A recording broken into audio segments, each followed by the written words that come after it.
New attacks in Ukraine. 3 airstrikes hit a kindergarten, an apartment building, and a shoe factory early this morning as a city is reduced to rubble. But Ukrainians are still fighting back, destroying Russian tanks, forcing them to retreat. The price at the pump setting new records again. The rising costs are hitting everyone hard, but especially farmers, and it's forcing them to increase produce prices for all of us. The rising prices not going anywhere. Inflation is at its highest level in 40 years, and experts expect numbers to remain uncomfortably high. But our exclusive News Nation poll shows many are willing to pay up if it helps bring Russia down. Staying put. While many companies pulled out of Russia, some are still open for business. The pressure those companies are facing and the toll their decision could take on their bottom line. And President Zelensky dodging more than a dozen assassination attempts. What we know about the group who foiled at least one of those plots. It's Morning in America.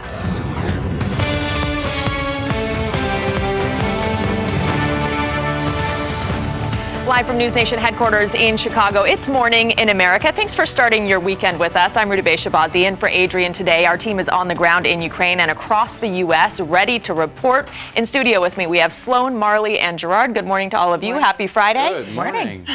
And we have a lot of headlines to get to right now. We begin this morning with another record-breaking day at the pump. The national average for a gallon of regular gas hitting a new high today. Gas Buddy now reporting it is now $4.35. While rising gas prices impact all of us, they may be catastrophic for some in one of America's key industries. And that means we'll all be paying more at places outside of the gas station. Kelsey Kernstein is joining us live this morning with that story. Kelsey. Vice President Kamala Harris wrapped up her trip to Poland visiting U.S. troops. She was in Warsaw this morning to thank both U.S. and Polish troops for their service. She shook each soldier's hand and even hugged one of them. Harris now heads to Romania, where she'll discuss the growing humanitarian crisis.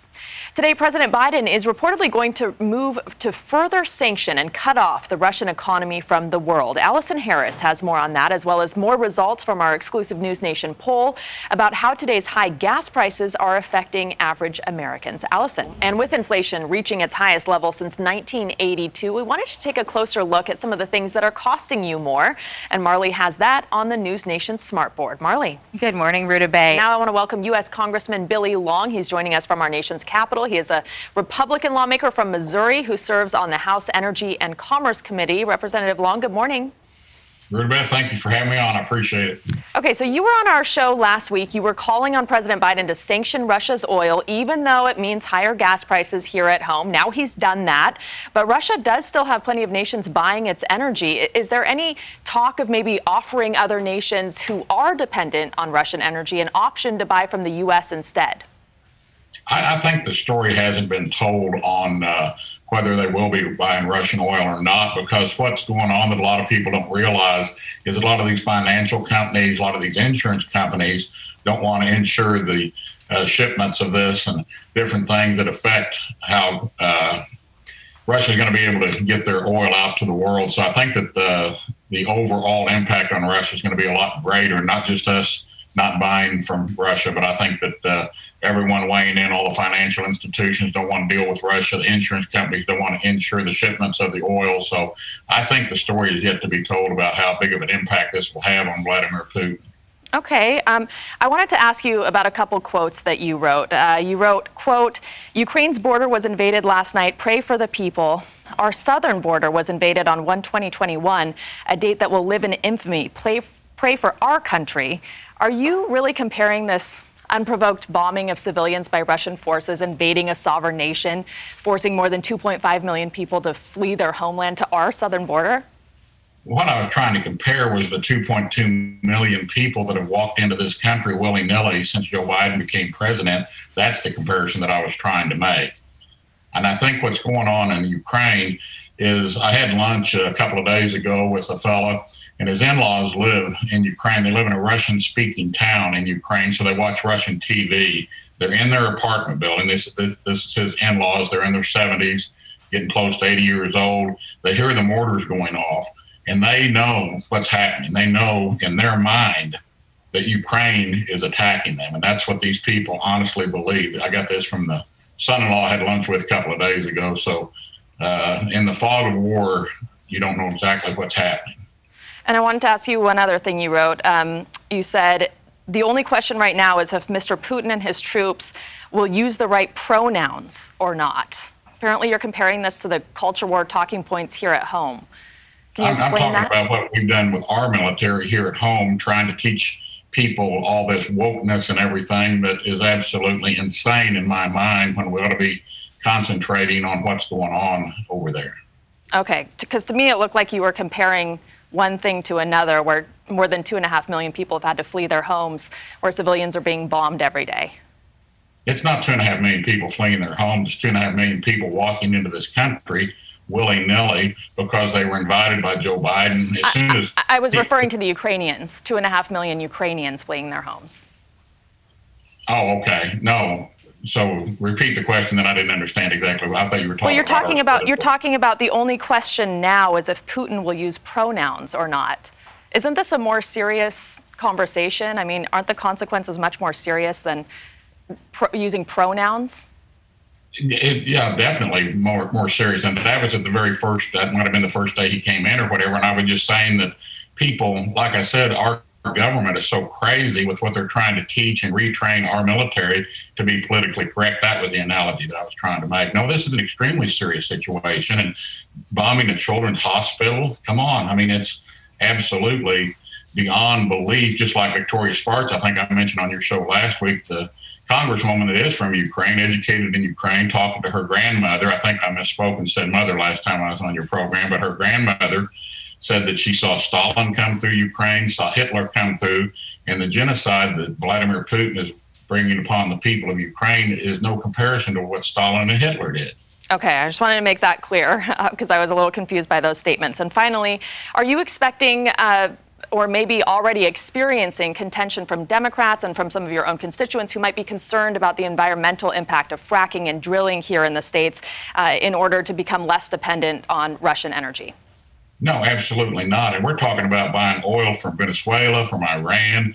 Number one, those, especially Iran, the leading sponsor of terrorism, and Venezuela, their oil is produced a lot more environmentally damaging than what we can produce right here in this country. And the only reason we're not drilling and fracking and sending out more permits now is because of Joe Biden's hatred of Donald Trump. And it was obvious he had Trump derangement syndrome. Everything he did, from the Remain in Mexico policy on immigration to oil, everything that Donald Trump did that was good, Joe Biden's completely tried to undo.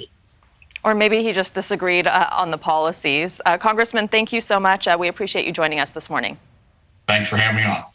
In Ukraine today, more devastation following 3 airstrikes in the eastern part of the country. Explosions reported near a kindergarten, an apartment building, and a shoe factory as Russian forces continue to bombard major cities.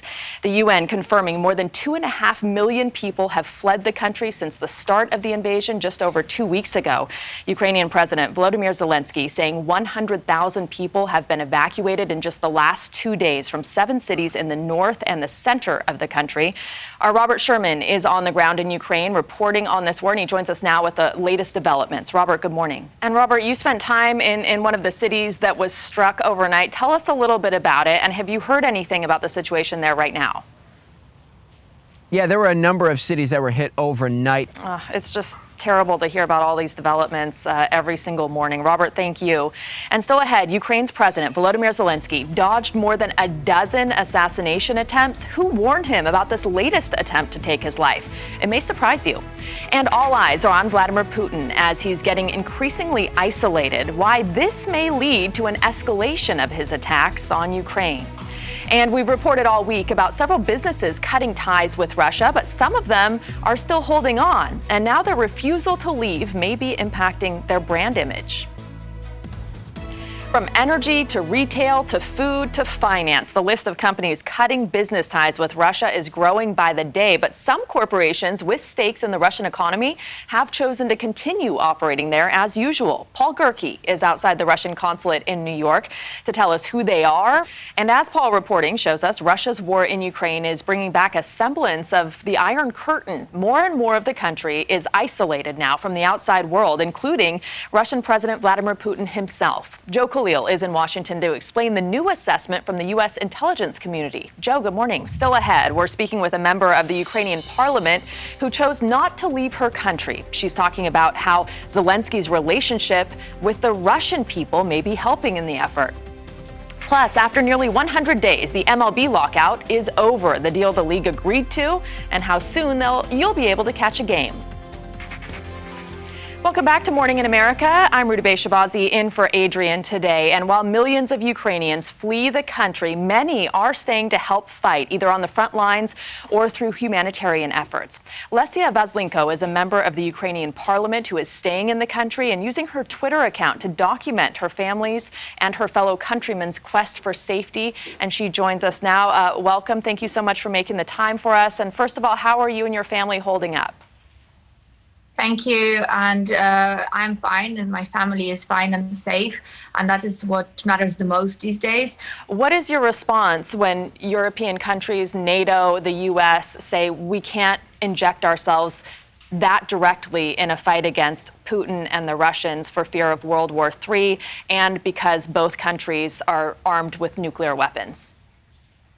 I say that the word that is missing at the end of the sentence is yet, because the world is in World War III. That war started on the 24th of February 2022 when Russia declared its attacks on Ukraine. And that war will go on with millions of victims in Ukraine and outside of Ukraine if the world and the global leaders don't act now. This has already happened in history back in 1938 when Hitler was allowed to proceed with his atrocities all across Europe just because the US and certain other countries didn't want to repeat to get involved in another war, in another world war, remembering the tragedy of World War I. What is happening now is history repeating itself. Understood. I want to play a clip from your president, Volodymyr Zelensky. He's speaking about what he's doing to help the country. I'm not hiding, and I'm not afraid of anyone. As much as it takes to win this patriotic war of ours, we must realize that every day of struggle, every day of resistance creates better conditions for us.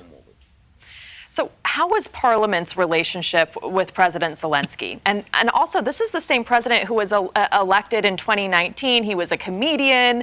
A lot of people didn't take him seriously, but this has evolved, and he's really emerged as a very brave leader who's admired all over the world. So I think that I will be very objective here because I'm actually from an opposition party, which often disagreed with the decisions coming from the office of the president and coming from the ruling party. But at this point in time, we all stand with the president.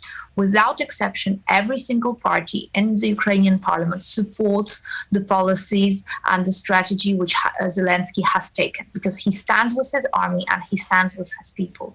And we are all together in this. Ukraine has only its people, and its people, Ukrainians, only have Ukraine. So our goal now is to keep standing all together and make sure that our country wins. And our president has been a great inspiration in all of this that we are in for the last 16 days. And I hate to ask you about the biggest challenges because they're just so immense, and we know what the biggest challenges are. But when you think about the biggest challenges and the Ukrainian government is facing in keeping people safe and in ending this conflict, what are they? The biggest challenges is the bombs and the Russian missiles which are falling on the cities.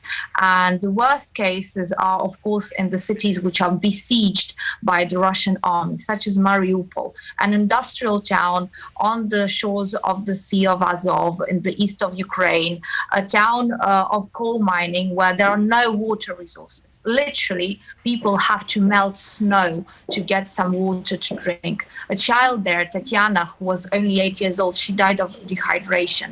Providing the humanitarian basic needs such as food and water for thousands of inhabitants of cities like Mariupol is growing to be a challenge for Ukraine that even with our best efforts we cannot meet. Why we can't meet this challenge? Because Russia is saying no to green corridors to evacuate civilians. Every time they seem to agree on green corridors for Mariupol particularly, they are shooting at civilians, at women, at children who are getting out or trying to get out. So, but by now they are actually blatantly saying, no, we're not going to get anyone out of Mariupol. We're not going to let anyone out. And this is the biggest challenge, because we don't know how to negotiate around that. And we don't know how to save all the civilians who are trapped in these mincemeters created by Russia in territories of Ukraine. I was just going to ask you about those humanitarian corridors and how someone like you goes about negotiating. I understand there have been peace talks, they've all failed, but how do you negotiate with someone like Putin, especially given these humanitarian corridors haven't been honored? Putin only understands force, and he can only reckon with force. So this is why we are constantly making the appeal to the international community, to all our partner states, to help us with the no-fly zone, to help us with the weapons, to help us with a more robust presence in the ground and in our seas and in the air. Because alone, Putin knows that we cannot take on his million-man army.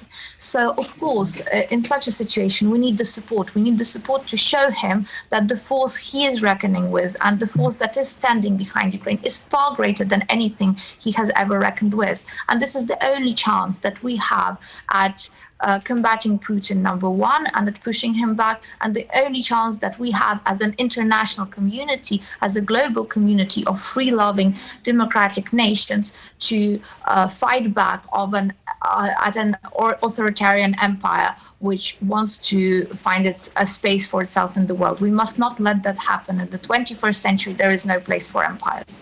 All right, Lesia Veslenko, good luck with everything. Our thoughts are with you. Stay safe, and thank you. Thank you, and glory to Ukraine. Still ahead, Ukraine's President Volodymyr Zelensky dodging more than a dozen assassination attempts, how the enemy may have actually saved his life. Plus, actor Jussie Smollett will spend time behind bars for faking a hate crime, and he had an outburst in court after being sentenced. I am not suicidal. Stop laughing about black. I am not suicidal, and I am innocent. I could have said that I was guilty a long time ago. How long he'll remain in custody and how much he has to pay back the city of Chicago. Ukraine's President Volodymyr Zelensky has refused to go into hiding and reiterates that he will stay in Kyiv to defend his people from the Russian invasion. And he's become a top target of Vladimir Putin. So what's being done to keep Ukraine's president alive? News Nation's Nancy Liu has the details. Turning now to weather and a winter storm impacting much of the country. This was the scene yesterday on many roads in Kansas. Up to 5 inches of snow falling in Kansas City in that metro area. Winter storm warnings are currently in effect from Alabama to Maine as millions of Americans prepare for more snow. Gerard Jabali is tracking the latest for us. And Gerard, we woke up to snow here in Chicago as well. Still ahead, we're getting an in-depth look inside Vladimir Putin's mind. News Nation speaking one-on-one with a former KGB spy who knew him at an early age. In a story you'll only see here, what he says Putin's biggest fear is. And the money smart guy, Matt Sapula, joining us live. He breaks down the best ways you can save money on gas as prices steadily increase. Jussie Smollett, the actor best known for his time in the TV series Empire, is in jail this morning. Here's a look at his booking photo taken right after yesterday's sentencing hearing in Chicago. In the photo, Smollett looks stoic and unemotional, but he was anything but calm inside the courtroom. And Sloan Glass is here with the details. Sloan, baseball is back, a deal struck after a nearly 100-day lockout. How soon players could get on the field for spring training and how much more their salaries will be. From Dodger Stadium to Fenway Park, the sounds of play ball will soon be ringing out at stadiums across the country. The MLB lockout finally over, and here to size up the new labor deal that came after months of contentious negotiations and to talk about what lies ahead is News Nation's Aaron Nolan. Good morning. Well, I know you'll stay on top of it, and I dig the hat, red, white, and blue. I appreciate it. Aaron, thank you. And our second hour of Morning in America starts right now. The price at the pump setting new records again. The rising costs are hitting everyone hard, but especially farmers, and it's forcing them to increase produce prices for all of us. New attacks in Ukraine. 3 airstrikes hit a kindergarten, an apartment building, and a shoe factory early this morning as a city is reduced to rubble. But Ukrainians are still fighting back, destroying Russian tanks, forcing them to retreat. And with Ukrainian forces refusing to back down, new fears President Vladimir Putin may turn up the aggression. U.S. leaders weigh in on the future of the war.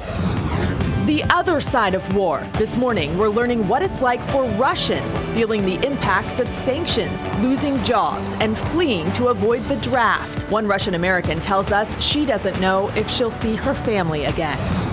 Plus, inside a Ukrainian orphanage, what it's like for the children living there in the middle of a war and how volunteers plan to keep them safe. It's Morning in America.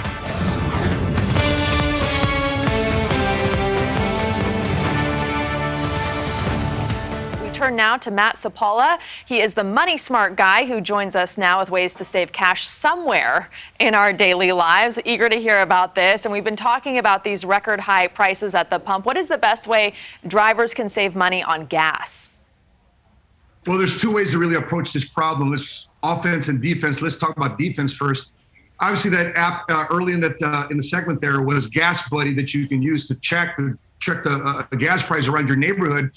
By the way, I grew up in a neighborhood where mom said, hey, we got to drive 5 blocks this way, a quarter mile this way to just save another 5 or 10 cents of gas, but all along burning that savings back on the way home. But yet, if you feel better by doing that, go ahead and do so. Another way to do this also, if when people that have a Sam's Club membership or a Walmart or a Costco membership or a grocery store, chances are those gas prices also are somewhat less expensive than going to your typical AMCO station or Shell station. And also, this is the time right now for you to consider carpooling or consider really consolidating your errands along with your job. So therefore, in one fell swoop, you can knock a lot of errands without burning unnecessary gas. Going back to carpooling, it's something we forgot about during the pandemic, I think.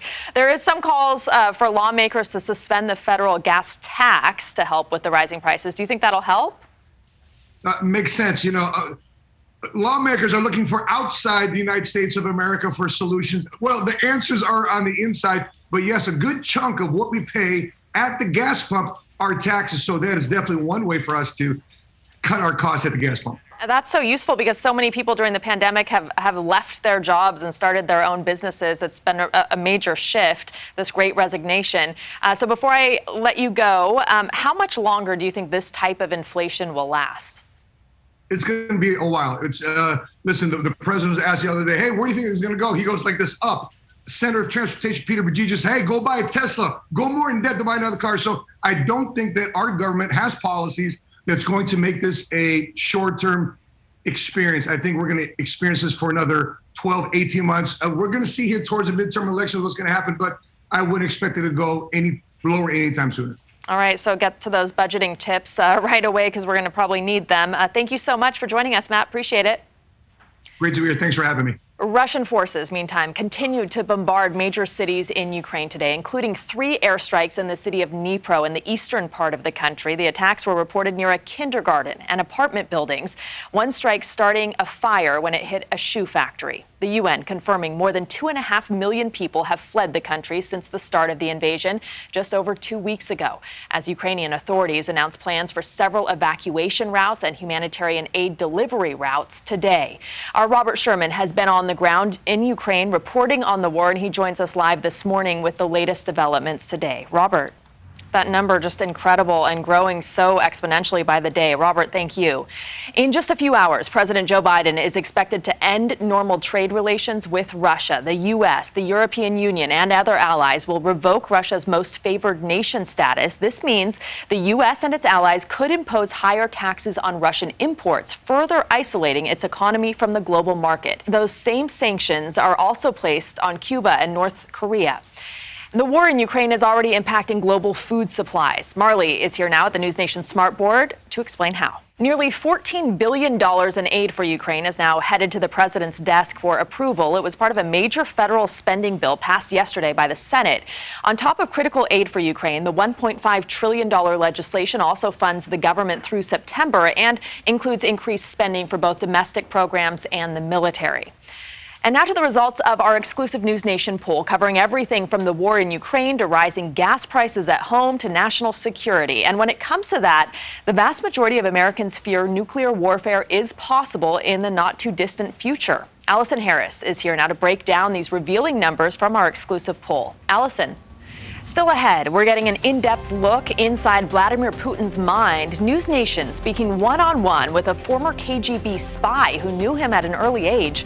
In a story you'll only see here, what he says is Putin's biggest fear. Plus, News Nation speaking with one Russian woman living in the United States. She's now trying to get her family out of Russia. How the sanctions on the banks are making that more difficult. With the war in Ukraine getting more and more brutal, all eyes are set on Vladimir Putin as the world tries to predict his next move. And this is a live look at Moscow, Russia this morning. The war in Ukraine impacting those of Russian descent living here in the U.S. who still have relatives in the motherland, including one Los Angeles area woman who's worried for her family back home. Our Alex Capriello joins us live this morning with her story, including her unique proposal to help refugees. Alex? Well, it was a surprise to see clowns in that story, and they definitely can at least bring smiles to kids' faces, at least temporarily. Alex, thank you. Still ahead, our Leland Vittert joins us live to explain how the U.S. and its NATO allies could cripple Putin's power, and constant bombings forcing children from an orphanage in Ukraine. We're giving you an exclusive look at where they are now and the one thing they need most that's more important than a donation. Welcome back to Morning in America. I'm Rudabeh Shabazi in for Adrian this morning. Let's get to our top stories from around the world now. Actor Jussie Smollett has been sentenced to 150 days in jail for staging a hate crime. The former Empire star has refused to acknowledge any wrongdoing over the last 3 years. Smollett suggested after the verdict that he could be killed in jail. American minorities have been undercounted in the 2020 census once again. According to the U.S. Census Bureau, Black, Hispanic, and American Indian residents were missed at much higher rates than a decade ago in the 2010 census. The Black population had a net undercount of more than 2%, Latinos nearly 5%, and 5.6% for American Indians. Census figures help determine the distribution of $1.5 trillion in federal spending. And now to the MLB lockout. It is now over as baseball players reach an agreement to salvage the season. A full 162-game season will be played, and those canceled series will be made up with 9-inning doubleheaders. Teams are also now allowed to sign free agents. Players will have to report for spring training by Sunday, with exhibition games beginning next week. Russia's war in Ukraine is bringing back a semblance of the Iron Curtain, more and more of the country being isolated from the outside world. Businesses, entertainment companies, and news outlets withdrawing to some degree. And according to some officials, so is Russian President Vladimir Putin. Joe Khalil is in Washington, D.C. to explain this new assessment from the U.S. intelligence community. Joe. And News Nation's own Leland Vittert has spent time himself in Ukraine covering Russia's initial invasion in 2014. He joins us now to explain the pieces of Vladimir Putin's puzzle. Leland, good morning. Hey, Rudabeh, nice to see you. Okay, so Vladimir Putin, this is a man who was trained by the KGB, who routinely kills his political opponents. He has a history of using chemical weapons. What motivates him?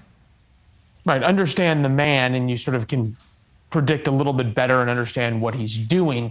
Vladimir Putin views the breakup of the Soviet Union as the greatest tragedy of the 20th century, and he is here to avenge that embarrassment that was perpetrated upon Mother Russia. So he wants that. He wants Russia to become a world power once again. He views himself as a Stalin-esque figure or a Khrushchev figure, that he is going to bring back the greatness of the Soviet Union by really any means possible. The other thing that motivates him, probably number one, is what motivates any person, which is staying alive, number one, and number two, staying in power. And if he loses this war in Ukraine, both of those things really come into question. There is very, very little life expectancy or job opportunities for an ex-Russian president which is the one thing that Vladimir cannot have, is a failure that would lead to his ouster. So Vice President Kamala Harris yesterday at that press conference in Poland saying she wants a war crimes investigation into his acts in Ukraine. What, if anything, would that do to Putin and to his ambitions? It would appear nothing, because there have been calls for investigations into Vladimir Putin and the Russian military in the past. They've used chemical weapons in the past.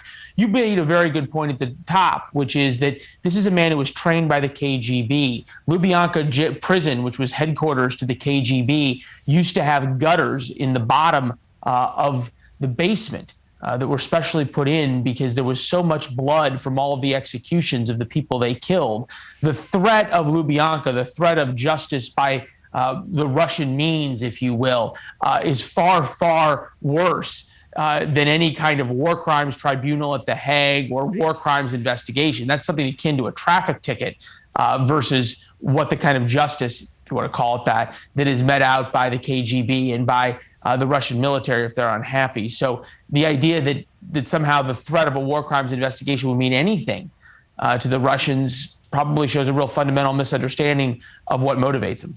Well, so far the solution, besides strengthening the NATO partners with troops, et cetera, has been sanctions. And so far, they've really done nothing to slow Putin down or the troops carrying out his commands. Sanctions have worked in places like South Africa, but they have not worked in Iran, Cuba, Venezuela. Was there ever any reason to believe they would work here in Russia or that they will work?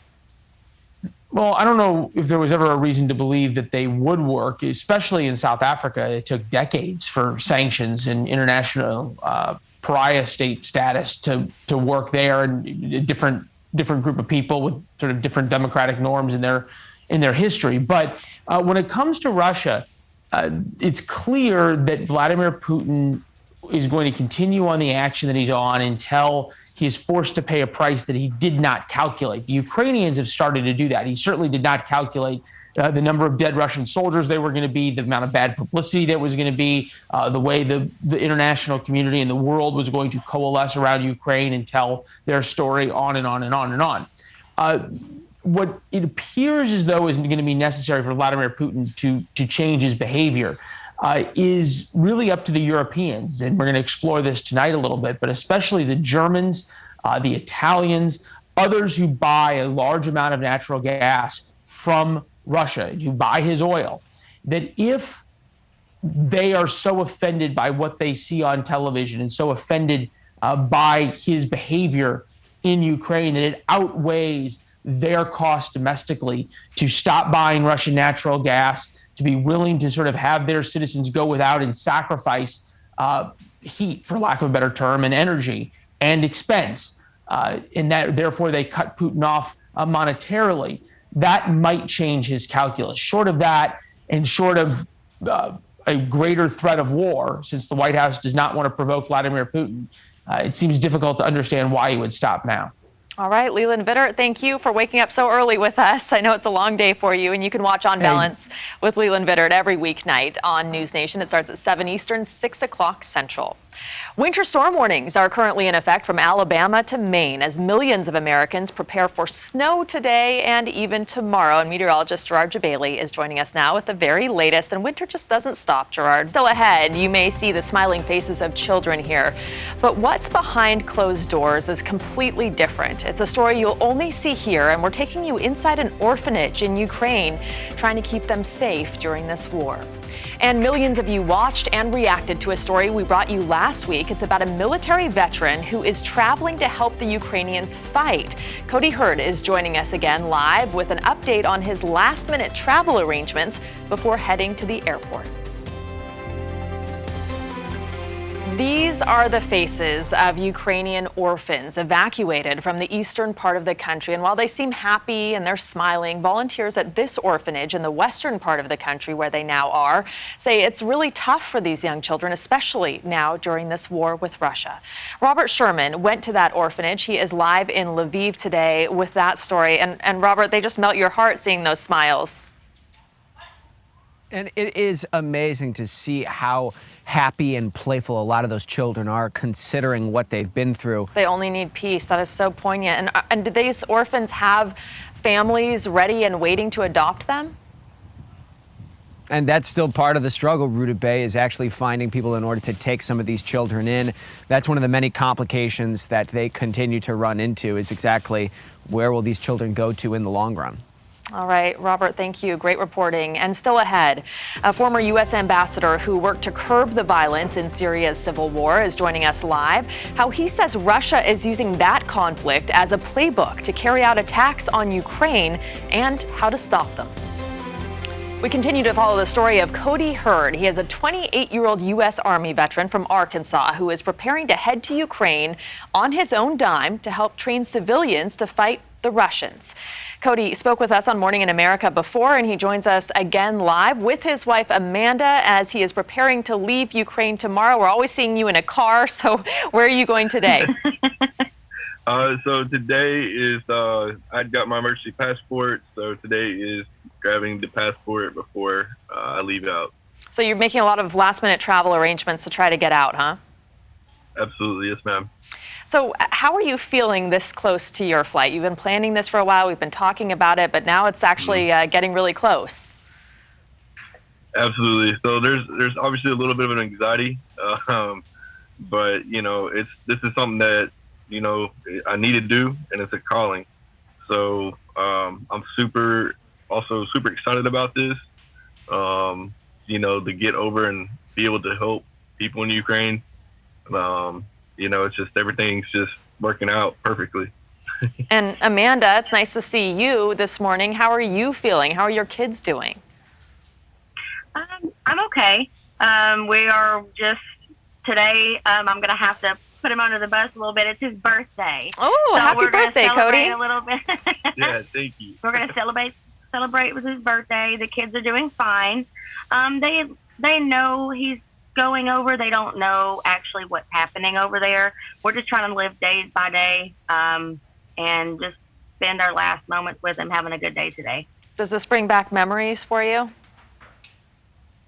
A little bit, but this is a little bit different than what we're used to. But we'll be okay. We'll be okay. All right. So Cody, remind us what you're going to be doing over there. Absolutely. So things still will tend to change, you know, once we get on ground. But, you know, we do want to help train at least civilians, give them a chance, you know, and to protect themselves. You know, and then we have search and rescue operations that are taking place now. And then I'm going to link up with my first group and go and help continue with that, and then a few other things. So do you have the logistics sorted out on the ground? Do you have things planned out? I understand you were going to go for about a month. Absolutely.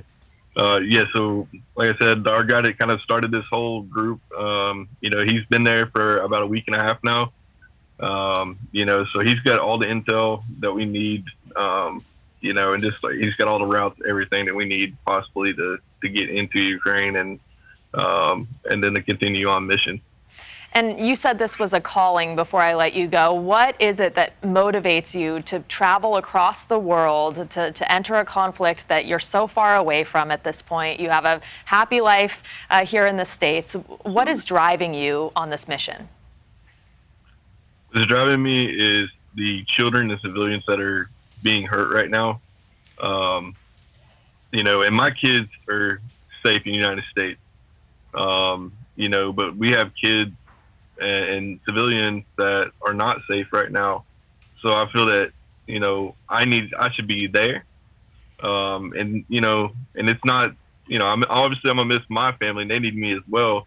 But right now I know that my kids are safe, and it's, you know, it's the kids, and it's just the kids that really get me, you know. They should not ever have to be, no kid should ever have to go through this. Yeah, we just saw those children in the orphanage there in Ukraine. Well, Amanda and Cody, thank you so much for joining us this morning. Cody, happy birthday to you, and hopefully we'll hear from you soon with an update. Thank you. Thank you. Yes, ma'am. Have a good day. You as well. And still ahead, North Korea is testing a new long-range missile system. We'll break down how big of a threat this is to the U.S. right now. Plus, humanitarian aid is arriving in Ukraine from all corners of the world, including from a pub owner in England. We're speaking with him live about why he decided to drive supplies directly to the Ukrainian people. A Texas community is rallying behind a Ukrainian exchange student as he watches a war being waged in his home from the other side of the world. And our sunglasses here now with more. New attacks in Ukraine. 3 airstrikes hit a kindergarten, an apartment building, and a shoe factory early this morning as a city is reduced to rubble. But Ukrainians are still fighting back, destroying Russian tanks, forcing them to retreat. The price at the pump setting new records again. The rising costs forcing farmers to increase produce prices for all of us and driving many into another country to fill up. The rising prices not going anywhere. Inflation is at its highest level in 40 years, and experts expect numbers to remain uncomfortably high. But our exclusive NewsNation poll shows many are willing to pay up if it helps bring Russia down. Staying put. While many companies pulled out of Russia, some are still open for business. The pressure those companies are facing and the toll their decision could take on their bottom line. Taking matters into his own hands. I'm talking with one man who's making sure Ukrainians get the help they need, crossing the border and bringing it directly to them. It's Morning in America.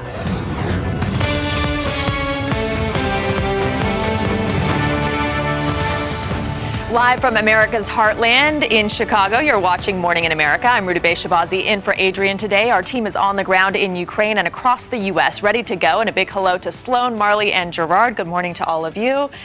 And we are happy to be with you all this morning. Let's get to the latest stories we've been following now. They say records are made to be broken, but this is one most of us would rather just stay put. The national average for a gallon of gas hitting a record high again today. GasBuddy reporting that it is now $4.37. That's 2 cents higher per gallon than it was at the start of our newscast just a few hours ago. And it's about 60 cents higher than just a week ago.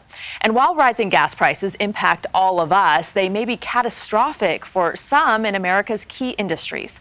Kelsey Kernstein is joining us now live with that story. Kelsey, and inflation is impacting all of us, of course, but Marley is joining us now to explain why things might not be as bad as they could be. Marley? And today, President Biden is reportedly going to move to further sanction and cut off the Russian economy from the world. Allison Harris has more on that, as well as the results from our exclusive NewsNation poll about how today's high gas prices are affecting Americans. Allison, Russian forces continue to bombard major cities in Ukraine today, including 3 airstrikes in the city of Dnipro in the east.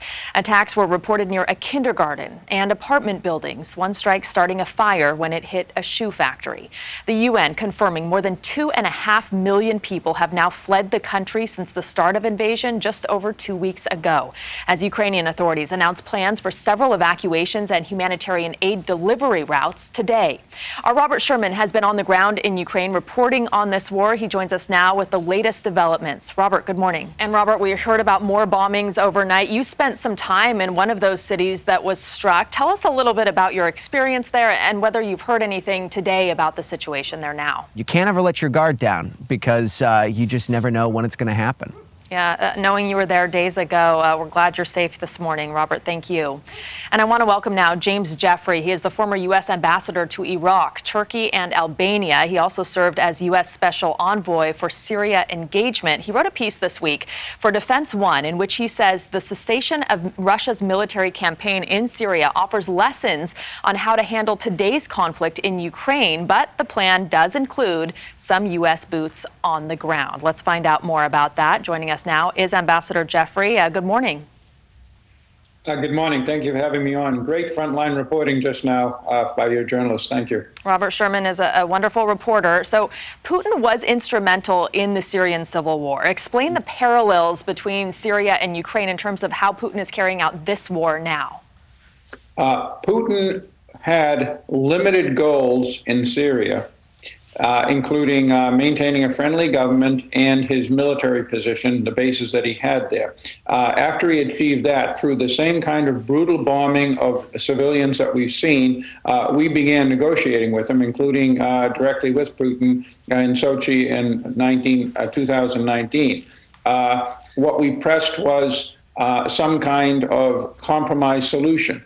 We didn't get there, but what we did do was halt the conflict because the U.S., Turkey, and Israel in various ways engaged inside Syria and set up zones to take care of people who are fleeing the fighting. That was in the northwest, and to fight the Islamic State in the northeast and in the south. And the Russians, in the end, respected those zones, with one sad exception when they attacked Turkish troops, because you had powerful foreign troops in these areas, and they weren't threatening Putin's overall goals. That's what I'm proposing.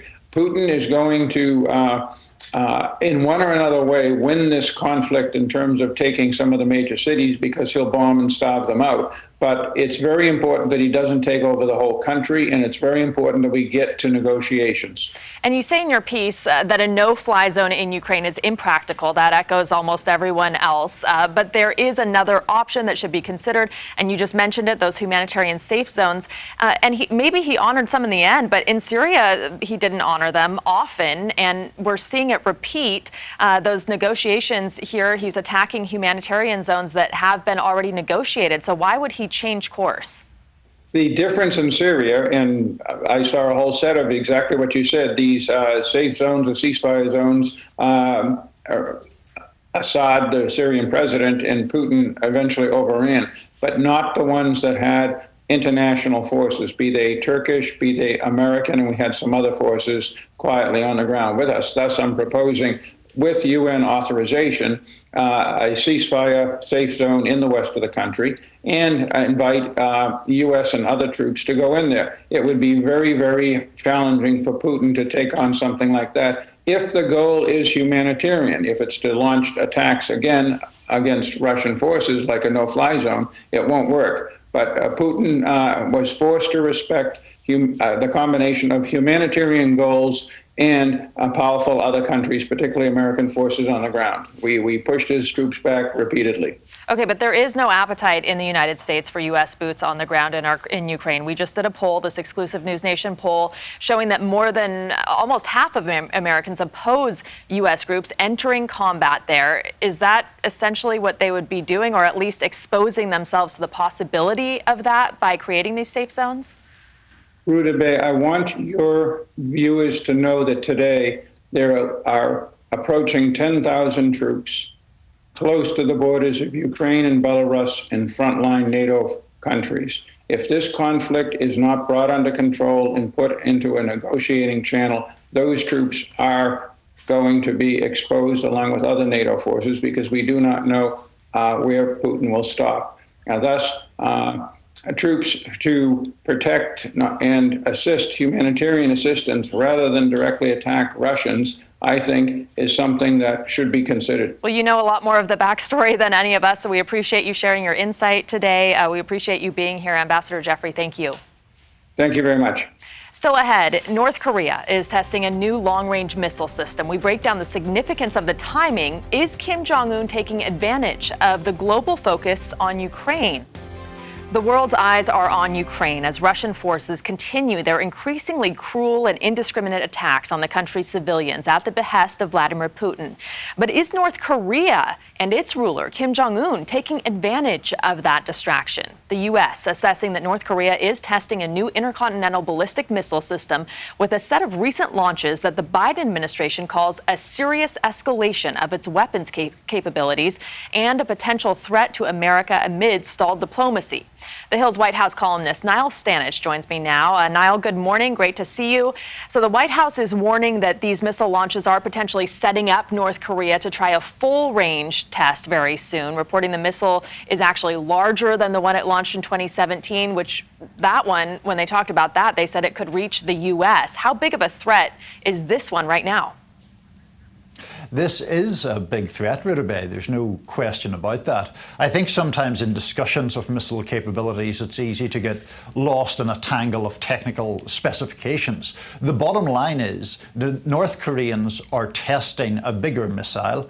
That missile theoretically could reach anywhere in the continental United States and, as you mentioned in your introduction, deliver a bigger payload than previous missiles. Now, there are some asterisks to that.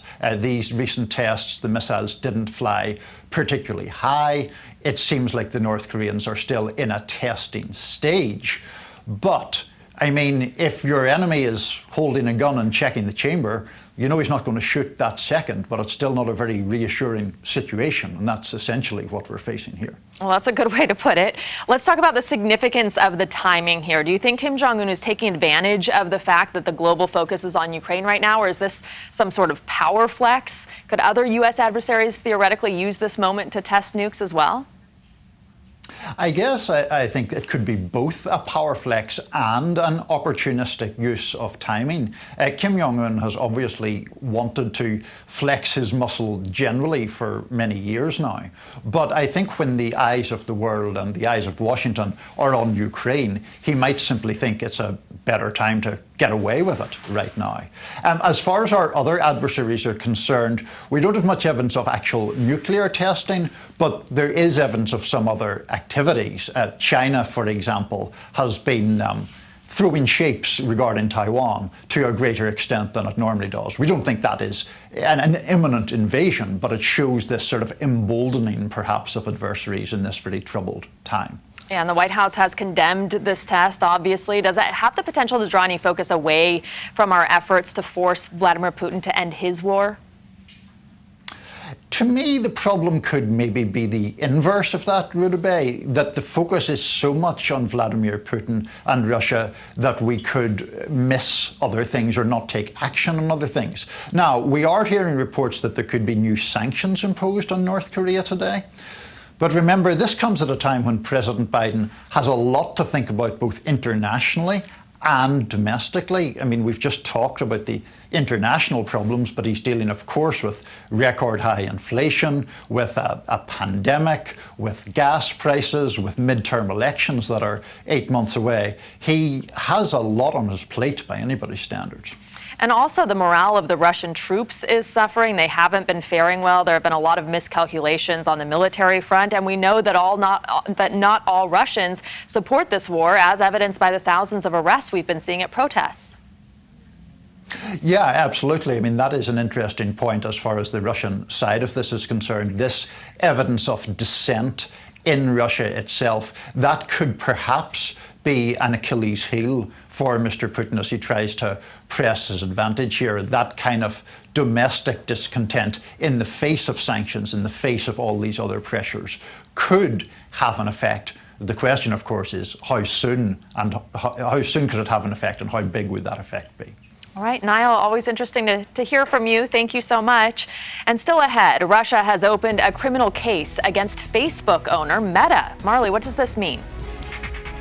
Also ahead, humanitarian aid is arriving in Ukraine from all corners of the world, including from a pub owner in England. And we're speaking with him live about why he decided to drive supplies directly to the Ukrainian people. Also, from tragedy to triumph, how the Milwaukee Dancing Grannies are using the power of performance to come back stronger than ever after losing some of their own at the Waukesha Christmas Parade. Welcome back to Morning in America. I'm Ruta Bay Shabazi in for Adrian this morning. Charities and governments across the world are focusing humanitarian efforts on Ukraine, and others are taking matters into their own hands, bringing direct aid to the Ukrainian people themselves. Tom Littledyke is a pub owner in South England, and he recently loaded up a minibus with clothes, food, and other essential supplies, and then drove it inside the borders of Ukraine, near the Polish border. Next week, he's organized a 12-vehicle convoy to bring more to Ukraine. And Tom Littledyke joins us now to discuss these incredible efforts. Thank you for being with us. I see that you're on the move, it looks like. What made you decide to help in this way? It was honestly the images of the children and the people being taken away from their homes. Just nobody chooses to be part of this. And the idea that this could, I think the idea that really spurred me on, that I thought was, if any of this happened to my family or friends or loved ones, I'd want somebody to do the same. So I thought, well, why can't I be that person to do that for these people? Everybody needs help right now. So just do something instead of talking about it, sort of thing. Amazing. And what has been the response from the people you're helping, and also from other people who want to assist in your efforts? It has been overwhelming and stunningly beautiful to see how much the people of my town and the local community and essentially a lot of the UK has responded. They've really come together. In a very short amount of time, we've managed to raise over £20,000. I think we're over £25,000 now. And that's enabled us to get hold of non-lethal military equipment, a few ambulances that we're taking down there, 4x4 vehicles. These are all to be taken down there and to be left in Ukraine to be used by the military and civilians. Amazing. And you talk about the military gear you're donating to people in Ukraine. It's non-lethal. You're very clear about that. No weapons. So what kind of gear are we talking about? We're talking about boots, body armor, radios, cold-rated gear so that people can stay warm because it's freezing down there. There were actually reports the other day of people dying approaching the border from the cold. So we've got people trying to leave a war zone who are dying from the cold, even though they've made it to the border. Oh, that's so devastating. Literally boots on the ground you're donating. Can you describe what you saw when you got into Ukraine? It was incredibly eerie and quite harrowing, the idea that there were vehicles scattered all over the place, left abandoned, either because they ran out of fuel or because they couldn't wait any longer to get to the border. There were no lights on, petrol was gone.